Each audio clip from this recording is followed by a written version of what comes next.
Hello po mga kababayan, kamusta po kayong lahat? And once again, welcome back to another episode of Simply Talkies Vlog. Pag-usapan natin mga kababayan, ito pong batuhan ng mga patutsada between the Duterte and the House of Representatives. Kasi po, meron na naman po ditong statement ang inyong Vice Presidenting Pusit at ngayon po siya po ay kinontra dyan ng mga mambabatas, lalong-lalo na doon sa members ng committee ni Representative Joel Chua na Good Government and Public Accountability, na ang equivalent po niyan sa Senado ay ang Blue Ribbon Committee, no? So, kasi po, kung maalala ninyo, during the House Quadcom 11th edition, nandoon po si Pusit at siya po ay binigyan ng imbitasyon at tinanggap niya naman. Pero ang bali-balita, di umano, after that, pinunit lang daw niya po yun. Marites lang po yun. Di umano, kaya nga po. Pero ngayon, meron po siyang bagong statement. Pero kinontra naman siya dyan ng mga mambabatas nga. Pero bago tayo magpatuloy, tayo po ay magbibigay pugay at pasalamat sa lahat ng ating channel members, followers, subscribers, naglalike at nagsishare ng ating mga videos, sa mga nagbi-video replay, nagsishare ng kanilang blessings, at mga nakakasama natin sa ating video premiere at live streaming. And special shout out to all our OFWs, sa ating mga men and women in uniform, sa ating mga frontliners at mga guro. No? Maraming salamat po sa inyo, lalong-lalo na sa mga patuloy na sumusuporta at tumutulong sa atin, yung hindi po talaga bumibitaw. So malapit na po tayong mag 64,000k, no? Konti-konti na lang, konting push na lang, no? Nandyan naman na tayo. At once again, God bless us all and may God bless our country and may God bless the Marcos administration. So ito po, unahin natin itong quote card galing sa Impact Leadership. Ito po, no? On attending the next hearing of the House Committee on Good Government and Public Accountability regarding her, si Pusit, alleged misuse of funds. No? Kasi po ito, I believe, 6th edition naman ng committee na ito na hearing sa November 20 o November 20th. No? Tulad po ng inaasahan ng mayorya o ng karamihan, na kunwari tinanggap niya yung papel at di umano lang naman, na pinunit daw after that, alam na natin, hindi ito aaten. Hindi po ito marunong magdepensa. Ang alam nitong depensa baka sa kanyang kamao, di ba, nang bugbog nga ng sheriff, o di kaya, at the end of the barrel of the loaded gun, ika nga ni Bon Jovi. Biruin nyo, hindi nga umaten sa mga nung campaign period, di ba? Hindi umatin ng mga debate. Napatunayan natin na hindi niya kayang mag-public speaking. Hindi niya kayang balitaktakan ng opinion sa mga debate. Wala po talaga. Minsan may pinakita dyan, di ba? Yung kanyang itok at itok.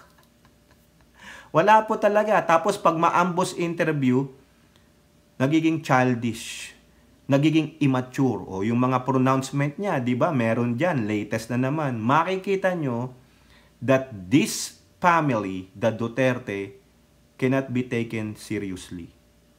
They are not statesman. Wala po sila niyan. Wala silang good moral and right conduct. Wala po silang respeto, wala silang etiquette, at ang meron sila ay moral decay. Walang decorum. Makita nyo yung latest na interview niya, ambush interview, kung ano na naman, o mayroon ba siyang interview o yung press con, kung ano na naman ang pinagsasabi, lalong-lalo na doon sa drama ng kanyang ama. Pero hindi po natin yung bibigyan ng pansin, no? Ang atin dito ay yung kanyang sinabi sa pag-attend niya sa imbitasyon ng committee ni Joel Chua. Ayan po, quote, "Hindi ako a-attend sa hearings na susunod kasi nandun na ako . Pumunta na ako tapos wala man silang ginawa sa akin. Pinaupo lang nila ako doon.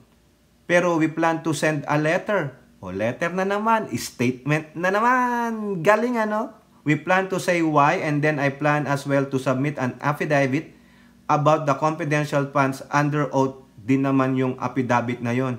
And for all the others, we plan to tell them kung ano yung pwede nilang gawin sa akin. O, ganun ba? O, under oath daw yung sinabi niya. But the problem is, you cannot answer the questions. Bakit hindi mo doon ipaliwanag? Bakit nandyan sa statement? Scripted yan, mga kababayan. Saka yung sinasabing nandoon na siya, oo, nandoon ka one time, but what did you do? What have you done? Diba? Napansin ninyo? Arogante ang vice presidente ninyong pusit. Is puro statement. Oo, under oath daw. Di po ba? Maniniwala kayo dito sa sinasabi niya? Hindi ka nga makapagpaliwanag ng tama. Yung statement mo, probably you have a writer. Baka gagamit pa ng ChatGPT. Mga kababayan. Ngayon, itong pronouncement niya na hindi na siya aatin kasi nandun na ako last time Wala ngang ginawa sa akin. Tinanong mo ba sarili mo bakit walang ginawa sa'yo? Bakit hindi ka man lang tinanong? Hindi ka pinansin? Sige nga mga kababayan, bakit walang nagtanong sa kanya? Hindi sa walang maitatanong sa kanya. Hindi sa natatakot sa kanya, tulad ng mga sinasabi ng mga minions nila. Hindi sa, okay, nirerespeto ka dahil BP ka, binibigyan ka ng kortesiya. Pero ano ang malaking katangahan ang ginawa mo nung una at huling pumunta ka doon? Diba? Mayabang ka, kine-question mo yung rules. Diba? Ano yung huling-huling katangahan at pagiging arugante mo? BP pusit. Hindi ka nag-oath. So, paano paniniwalaan yung mga sinabi mo? Paano mo mapapanindigan under oath yung mga sinabi mo? Paano namin paniniwalaan lalo? How can we trust na yung mga lumabas sa mga bibig mo, if ever na ikaw ay nagtanong at bumuka ang bibig mo sa sagot, paniniwalaan ka namin. Ang simpleng pag-o-oath, hindi mo magawa. Bakit yung tatay mo? Senado at sa lower house, nag-oath, hindi kinwestiyon yung rulebook. O ikaw? Ang sabi ng tatay mo, napakagaling niya Ibig sabihin, mas magaling ka pa sa tatay mo? Palusot pa more, the big palusot ng pusit. Yan po yun. No? Tulad nga ng sabi ni Castro, siya ay isang pusit. No? Tumatakbo, tapos nagbubuga ng maitim na tinta. Nagmamaskara. Dinideflect ang issue. Diba? Ganon po itong babae na ito. Oo. Hindi nyo po ito mapagkakatiwalaan. Yang mukhang yan na akala nyo maamo, pero a devil in a sheep's clothing. Ano sabi ng nanay? Heartless. Inamin niya. Heartless siya. Sabi ng nanay niya. Diba? Paano nyo kaaawaan yan? Ako, hindi po ako naaawa dyan. Maldita yan Karen yan Dapat yan, ipapsychiatrist. May attitude po ito. Sabi nga ng ibang mga tao, no? Lalo na yung mga dating kakampi ng tatay niya sa partido nilang PDP na walang laban, Bratanela. Pinatunayan po. At ito, yung taong power play po ito. Mahusay mag-power play itong Bratanela ninyong beeping pusit. Ngayon, sabi niya, hindi daw siya pupunta kasi nandun na siya. Tanga ka No? Nagmayabang ka. Akala mo, napakagaling mo. Hindi mo nga kayang makontra yung mga young guns. Sa young guns na lang Diba? Kay Suwansing, kay Konghon, kay Ortega, kay Bungalon, kay Gutierrez, Adjong. Bakit hindi ka makapunta doon? Diba? Abogado ka naman, matalino ka naman, you are witty. Diba? Sabi nila, you are smart. Smart your ass. Tama, mali, mga kababayan. Oh, nagmamalaki. Oh, sobrang entitled ang kupal. Oh.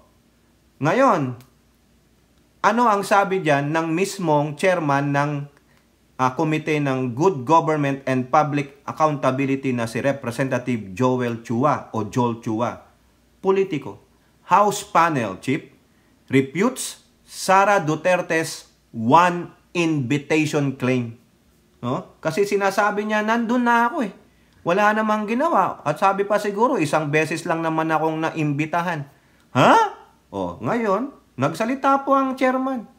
O, the chairperson of the House Committee on Good Government and Public Accountability refuted Vice President Sara Duterte's claim that she was invited only once to the investigation into the alleged misuse of her 612.5 million in confidential funds. Manila Representative Joel Chua said, quote, "The committee has given above and beyond to make sure she has every opportunity to present her side. Contrary to Duterte's claim that she was invited only once, Chua said the Vice President was invited to both the first and second hearings na ginanap noong September 18 and 25. Quote, she declined to attend the third, fourth, and fifth hearings scheduled on October 17, November 5, and November 11 after submitting a formal letter stating she will not be present. O tingnan ninyo, documented. Siya, ang binibigay niyang naratiba sa atin, isang beses lang daw siyang inimbitahan. Di ba? Big fat liar ang BP ninyong pusit. Sinungaling sa mga sinungaling. So, ano ang kapatid ng sinungaling? Alam nyo na yan. Di ba? 612.5 million na CIF. Nung mayor siya ng Davao from 2016 to 2022, 2.6 billion pesos CIF. At ipinakita ni Trillanes ang mga bank accounts na joint nila ng tatay niya. So therefore, ang sinungaling ay kapatid ng...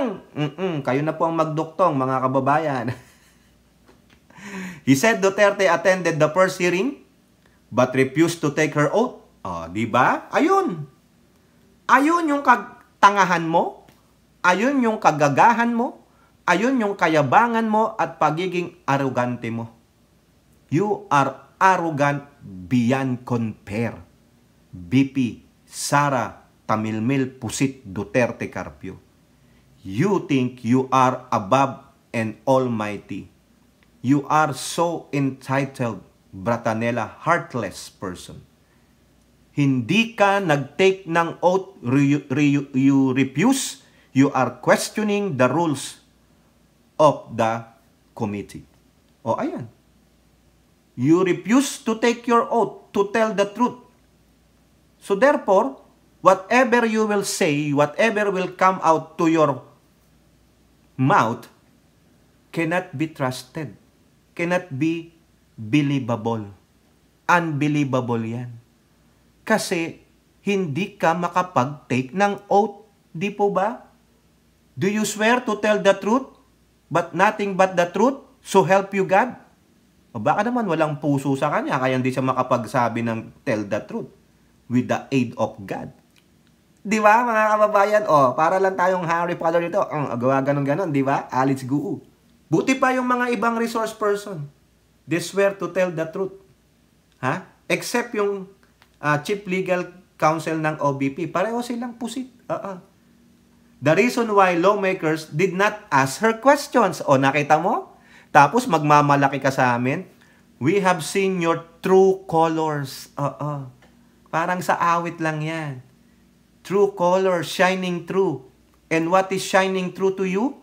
Brown color. Di ba? Alam nyo na yung brown color. Yung mga nililik, no? Yung mga nahinihimod ng mga aso nila.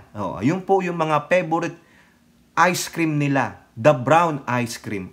Yung po yun. Di ba? We have seen your true colors, the Duterte. Your favorite color is brown. Coming from your brown starfish. The one likes to lick by your mga asong ulol na minions. Oo. Their favorite ice cream. Ha? Sunday Fudge Brown. Di ba, Suset? Sunday Fudge Brown. For the second hearing, Chua said Duterte sent a letter dated September 23rd saying that she will not attend further hearings, citing constitutional concerns and arguing that the inquiry was unnecessary. O, tignan nyo, ang daming palusot ng pusit. Buga ng tinta. Oo. During Wednesday hearing of the House of Representatives Quad Committee, Duterte surprisingly appeared. She was personally handed an invitation. O, di ba? Para sa November 20. O, sabi ni Pusit, hindi daw siya a-attend. O, ang kapal ng muka, di ba? O, huling-huli siya, sukol siya. Pero anong ginawa niya? O, kala nyo, maisahan nyo ako. Hindi ako mag-attend. Alam naman namin yun. Kaya hindi ka mag-attend kasi member ka ng DDS? Oo. Ikaw yata yung vice president ng DDS? Oo. Oo, ano yon? Duterte Duwag Syndrome. O better yet, sabi nila, Duterte Duwag Syndicate. Oo, okay? Ito ang dagdag pa ni Chua. The Vice President has given every opportunity to clarify the use of public funds in her office, particularly those that are shielded from typical auditing process due to confidentiality. The House Blue Ribbon Committee is committed to transparency, especially for officials with substantial access to public money. Tandaan ninyo, pera natin lahat yan. Kasama na kayong mga OFWs na nagre-remit, nagpapadala sa mga mahal nyo sa buhay. Di po ba? Hindi mo pera yan, Sara Tamilmil Pusit Duterte. Hindi mo pera yan. Ibabalik lang natin sa inyo. The public deserves clear answers and we expect all officials, especially those at the highest level, to step forward and explain their spending. Ito pa ang ano niya dyan. Kina-counter niya, dinadahilan niya. Kasi daw, 32 million naman ang bumoto sa kanya. Oo, pero yung 32 million, wala na po yun. Ang meron na lang sa'yo yung putal. Oo, wag mong ariin lahat ang 32 million ha, na Duterte supporter. Nek-nek ninyo. Kaya kaming mga publiko, kaming mga nagko-contribute din dahil kami mga OFWs, nagpapadala kami dyan, nagre-remit kami. We deserve an explanation from your Vice President, Sara Tamilmil Pusit Duterte. How she spend those big amount of money amounting to billions, no? She can only send acknowledgement receipt with the bogus names on it, with the bogus signature on it. Hindi po katanggap-tanggap yun. Oo. The committee, Chua stress, is committed to fulfilling its duty of upholding transparency and accountability on behalf of the public. The House remains steadfast in its responsibility to protect taxpayers' money. Correct, I agree. We trust that the BP will take this opportunity to directly address the public's concern as every official entrusted with public funds should. Ito hindi gawa-gawa. Ang sabi pa niya, gawa-gawa lang daw yung mga resibo. Ang gumawa ay ang House. What? Kung gawa-gawa pala yun, bakit yun ang ipiniresenta ng COA? Bakit hindi in-outright reject nung pinapakita na ito yung mga receipt? Ba't hindi sinabi ng COA, ay hindi po yan yung receipt? Ito po yung totoong receipt. Saan nyo po nakuha yan? O kung ganon yung nagtaka ang COA, hindi, galing mismo sa COA. Hindi nag-question ng COA doon sa mga pinakitang receipt kasi mismong galing sa COA yon at galing sa opisina ni Pusit. Bakit niya sisisihin ang House sa pagpapakita ng mga ebidensyang siya ang nagpadala sa COA? Kung hindi yun ang mga ebidensya, sisihin mo ang COA. Baka ang COA ang may gawa-gawa. Pero hindi po eh. Naninindigan ng COA eh. Diba? Commission yan. Nag-audit sila. O, binigyan nyo ng ganito. Is it acceptable? Na, oy, kuha ka ng, magpigtas ka ng isang papel dyan sa notebook mo. O, ito na yung resita. O, pirmahan mo. Ano pangalan mo? Juan Makiling. Okay na yan. Okay, pirma ka na. O, ikaw, ano pangalan mo? Maria Matusok. Sige, ganon. Ha? Pwede ba ganon na lang? Wala man lang yung official receipt coming from the government itself para traceable yung receipt. Di ba? At least official. Hindi yung acknowledgement lang. Di ba? Even though it's confidential, but, still, if you base that on the circular, okay, you did, kung bagat, sabi mo, tama naman tong ginawa namin. Pero after auditing, there's still some discrepancy, there are some disallowances, there are questionable entries, spending sa opisina mo. And the documents that you have sent as a proof, questionable. Kaya nga 'di ba, ang ilang milyon ang dinisallow sa'yo. You have given a chance an audit observation memorandum to rectify your whatever they are asking as a proof. 'Di ba? Kaso hindi. Wala na eh. Oh, ang dinadahilan nyo na lang ay constitutional violation, confidential, blah blah blah. Lahat na lang po ng pag-iwas, lahat ng makukuhang dahilan sa libro, gagamitin nitong pusit na ito. Kasi marami siyang baon. Oo, maraming baon yan.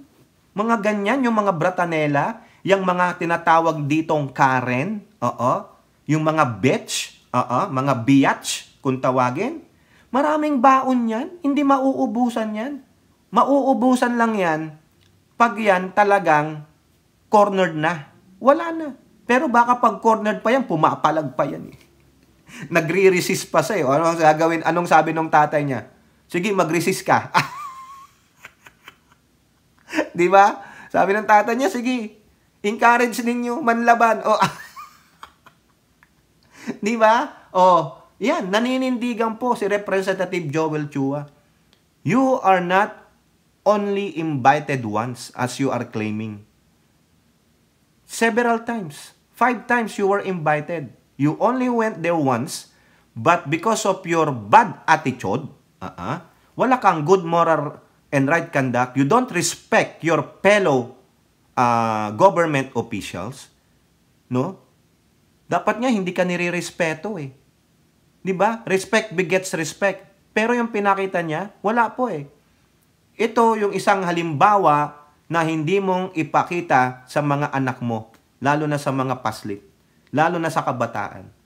Hindi po siya magandang example sa mga kabataan, no? Kasi bakit? Isa po siyang pusit, walang paninindigan, walang accountability, hindi marunong tumindig sa responsibilidad. Ang tinuturo niya pa sa mga kawani niya, i-ignore nyo lang yan. O, tinan mo yung ginawa niya sa mga niya sa opisina ng OBP. Pinalayas niya. O, dapat yan, bukas, balik na si Lopez sa Pilipinas. Tapos na yung leave niya. O, asan na si Paharda galing Canada? Nakabalik na. Yung isa pa, yung katsurbahan ni, kakutsaba ni Lopez sa confidential funds. 3 sila eh. Diba? Paharda, Lopez at yung isa. Oh. Pero yung 2 babae, laging kasama yan ni Duterte nung mayor pa siya sa Davao. Sila ang mga tirador ng CIF. Tama, mali. Oh. Ngayon, dahil dyan, may nagsalita pa rin, mga kababayan. Mga miyembro ng Young Guns, 2 sa kanila. Eto po, Sara Duterte, evading accountability over 612.5 million confidential fund, sabi ng mga lawmakers. Eto, sino tong mga to? This observation was made by House Deputy Majority Leader Paulo Ortega of La Union and House Assistant Majority Leader J. Kong Hoon of Zambales, yung aming representante, 1st District. Sabi po ni Ortega, ayaw pa ring sumipot sa aming inquiry kasi ayaw matanong. Ayan, isa sa mga weakness ni Duterte. Ayaw niyang matatanong kasi hindi niya po alam ang isasagot. Ito yung parang yung classmate ninyo nung kayo nag-aaral, high school, pag natanong siya, tatayo, sasabi, ano po? Ano po? Ano po? Bigla na sasabihin, magjo-joke na lang siya. Di ba, lusot? Hindi nasagot yung tanong, pero nakapagpalusot. Ayun po yan. Oh. Takot matanong. Ang kanyang pagtanggi ay bahagi ng kanyang strategy para maiwasan ang responsibilidad at accountability para sa diwastong paggamit ng pera ng taong bayan. Correct! O, ipinoint out pa ni Ortega na nung umattend siya nung first hearing, hindi siya nag-oath. O, di ba? Tulad din nung sinabi ni Joel Chua, hindi ka nag-oath eh. Di ba? Kaya ang mga lawmakers hindi nagtanong sa'yo, bubita talaga, walang common sense. Wala nang utak, wala pang common sense. Oy, visit, no? Ano Tagalog ng common sense? Sentido común. Oo, dalawa po yan eh, di ba? Yung isa matalinong matalino pero bookish. Ha? Yung isa, sentido común lang. Kumbaga tawagin street smart. O, halimbawa lang, merong yung gripo nyo, tumutulo. O, ang sabi ng anak mong book smart, matalino, mga daming medalya. Ay, teka, ma, kukunin ko muna yung do-it-yourself, how to do plumbing. Bubuksan niya yan. Ganunin niya. Ganito. O, inabot na siya ng ilang oras. Sabi niya, okay, kaya ko nang gawin. Pero lagay mo yung libro dyan, ha? Susundin ko step by step. O, yung pangalawa mong anak, tambay lang dyan sa kanto. Street smart. Sabi niya, Nay, nasaan yung pantanggal tornilyo? O, ginupit. Patay niyo muna yung main line ng tubig. Patay, inop. Sabay binuksan. Ay, sira yung washer, bibili lang ako, tapos. Di ba? Sentido común. Hindi na kailangan ng libro, Do It Yourself Plumbing. Si Sara Duterte, walang ganon. Airhead. Mga kababayan, oo. Tawa lang tayo ng tawa dito, pero totoo po yun. Sabi pa ni Ortega, kapag ang isang tao ayaw tanggapin ang simpleng oath para sabihin ng katotohanan, ibig sabihin hindi siya preparado para magsabi ng katotohanan at pawang katotohanan lamang. Kaya di namin siya tinanong, o ayaw magsabi ng katotohanan kasi there's no truth in her. There's no truth with her. Walang katotohanan sa kanya at hindi niya dala ang katotohanan. Kasi bakit? Alam niya meron siyang ginawang mali. Oo. Baka sa aminin niya, opo, Your Honor, I made a mistake. Baka sa uling-uli nito nasukol, opo, Your Honor, gawa-gawa lang namin yun. Nasaan yung pera? Alam nyo na, naisobre na. O di kaya, nandun na po sa bangko. Pahanap nyo na lang kay Trillanes. Ito pa sabi ni Ortega, buti pa ang tatay niya, tinanggap yung oath to tell the truth noong Miyerkules. Sabi naman ni Kong Hoon, said Duterte's refusal to attend could be construed as an inability to justify. Wala ngang ability. Kaya questionable yung pagiging abogada niyan. The use of confidential funds allocated to the OBP and DepEd. Kung ano-ano ang kanyang alibay at excuse. O nga naman, oy, Congressman Congon. Sabi nga 'di ba, kung gusto, may paraan. Kung ayaw, ang daming dahilan. True to form, binubudol na naman ang publiko. Budolera talaga 'di ba? Nililihis ang usapan. Di na lang sabihin na di kayang ipaliwanag ang ginawang pang-aabuso sa pondo ng bayan. Inubos yung 125 million sa loob ng 11 days. Patayo ang gusto niya. Kung Hun, patayo. Gumasto sila ng 11.4 million bawat araw. Anong surveillance or spying activities ang ginawa nila kung meron man? In 11 days, nag-spyan sila. Nagtaguan sa loob ng kwarto. Ang laki nun, di ba? 1 million in 4 days. Yun. Di ba? Sino-sinong informant ang binigyan nila ng reward? Kung meron, baka wala. Alam mo na. Informant? Yung sobre? Di ba? Ortega also pointed out that part of the 125 million was spent on the procurement of medicine and supplies, which is not allowed under the rules of the use of confidential and intelligence fund. Ayan. So, yun naman pala, mga mambabatas. Nakakita na kayo ng butas. Ibang butas po yun. Baka yung brown starfish ni Pusit. Nakakita na kayo ng butas doon sa use of confidential and intelligence funds. File a case. I-recommend nyo na sa ombudsman. and then file an impeachment case. Pamigay nyo yan dyan sa mga progressive group. Tama, mali. Sinabi na ni Ortega sa dulong-dulo. Ginamit yung CIF sa pag-procure ng medicines and supplies at kung ano pa na hindi pwede sa paggamit ng CIF. Base siguro yan sa circular ng COA at GOCC. So there's your yung pinaka main point. Isa sa dahilan na pwede siyang kasuhan ng malversation or plunder. Kung ano man ang pwedeng ikaso sa kanya. 'Di ba? Tapos, kung may kaso na, dalhin sa korte, moral turpitude, impeachment case. Ayan, mga kababayan, So, kayo po, ano pong masasabi nyo dyan sa inyong magaling, Napakahusay. Lahat po yun, antonyms. Lahat yung kabaliktaran.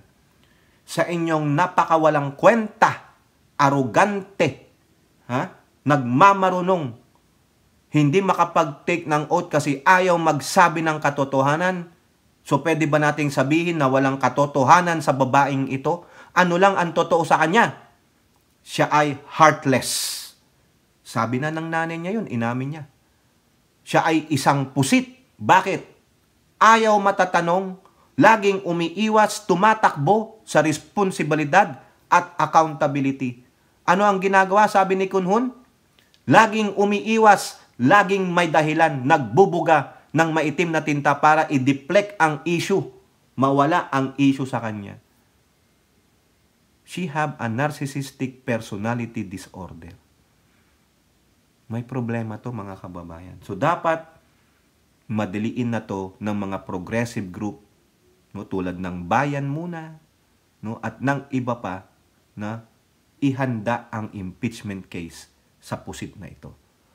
Okay? Kayo po, ano pong inyong masasabi? Comment down below and don't forget to like and share. Hope to see you in the next videos. Bye-bye. God bless.